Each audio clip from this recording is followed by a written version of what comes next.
So going on with Temple University, so you got into their business school. Yes. You started studying real estate. Did you minor in anything else? Yes, I was a real estate major, legal studies minor, 4 real estate majors, which had an emphasis on contract law. Okay.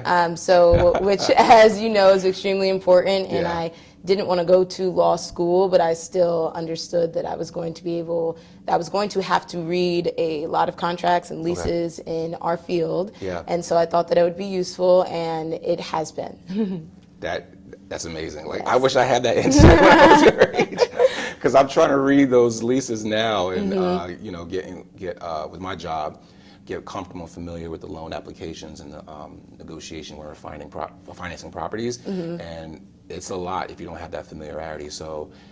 For anybody that's wanting to get into the industry, yes, taking legal classes is very important, as well as the financial classes, as well as marketing. But you also want to, you know, take a class or two in legal studies as well, especially contract law. To your point. So okay, so that's great.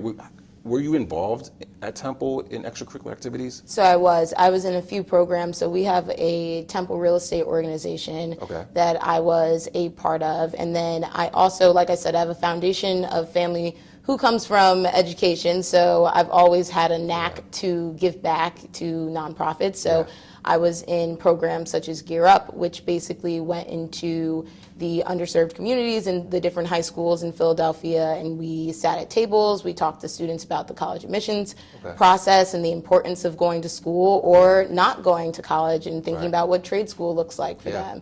And then some of my other members that volunteered with me would sit in the classrooms, like the ESL classrooms, and help out the students with their English and just learning the foundational things that you need for school. So I did a lot of that. But most of the time in school, I was interning and or working in any type of real estate position I could find. So that's where most of my time was spent while in school. Right, and so, you know, this is one of the reasons why I really wanted to have you in this interview, because not many people have that type of foresight to start off in real estate so early, and are having to pick it up so much later in their life. For instance, I'll use me as an example.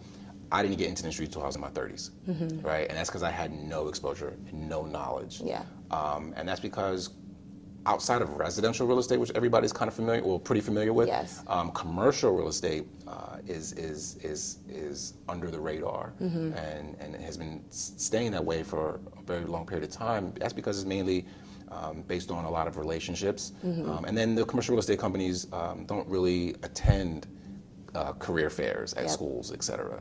That's not what they do. So I got into the industry later, but one reason I wanted to have you on is so that people can see, yeah, I can major in this. I can, oh, by the way, let me add a contract law class to my curriculum, et cetera. Let me do internships at commercial real estate companies. So this is the type of exposure we're providing for those individuals that prior to this, for the past 100 years, hasn't happened. So we're instantly adding value already. So I really appreciate you sharing your story.